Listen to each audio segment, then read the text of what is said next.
Hey everybody, this is an update on the Disaster Area Amps DMC MIDI controller. It's this box right here that I'm using to control the TimeLine from Strymon. And the reason I wanted this pedal was sort of twofold. I wanted an easier way to cycle between the banks, and I also wanted external looping control, so I didn't actually have to enter the looper mode on the pedal to control the looping. So Matt just accommodated that in the best way possible by giving me a one-press bank cycling. So the problem is that you have to hit these two buttons simultaneously to get back and forth between the modes. And that's a little cumbersome because if you're trying to do it quickly, I mean, you're tapping those two switches over and over and you can miss one, whatever. So the DMC, we're on the blue mode here, which is the cycling mode. You just have to press it once. Up and down, however which way you want to go. You can hold it down to cycle quickly, which is very awesome.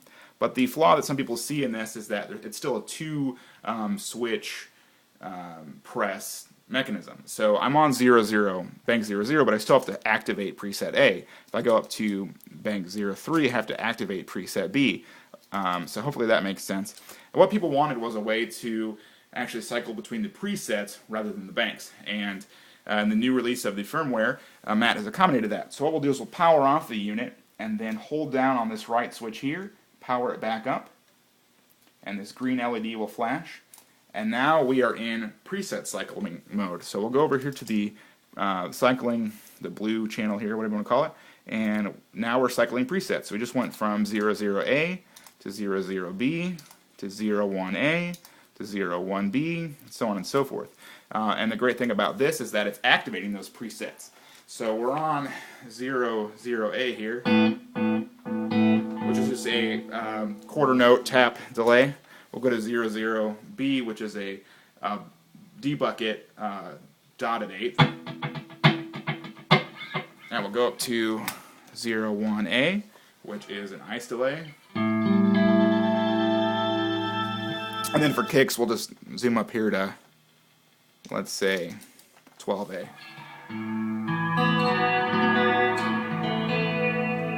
And then we want to go back down to, let's say, 5A. So yeah, and it's that easy. Now all we have to do to get back to the banking mode is just power it down, hold down the left side, the blue LED will flash,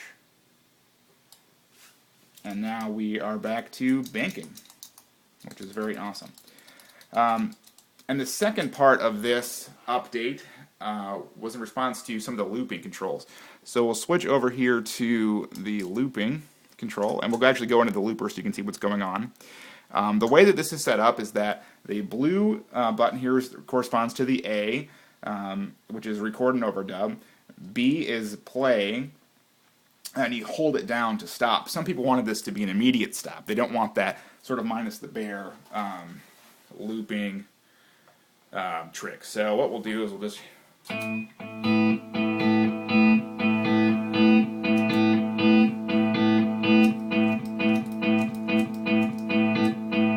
we'll stop it there. Some people wanted that the second switch just be an instant stop. So Matt has incorporated that as well, and it's accessible by powering the unit down and then holding two of the foot switches here. So it'll power back up and you'll see these two guys flash, and that means that it's in the bank cycling mode with an instant stop looping control. So we'll go back and do another loop.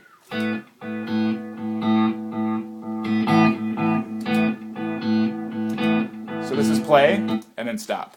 Play, stop. So rather than being the sort of continuous play mode, it switches over and becomes a stop control. And then we'll go back to the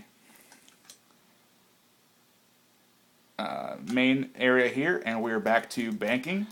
But if we want to go to the preset control, we'll just power it down, hold down these two switches, plug it back in. These two guys will flash. And then it's going to revert back down to 0. Oops. So we're on the instant stop, but we'll go back to the thing, and it'll revert down here to 00, because that's just how it is right now. And we'll get back to the program cycling. So yeah, a really awesome update, and Matt has really included, I think, the best of both worlds, and they're both right in the box. So yeah, that's the video. Thanks for watching.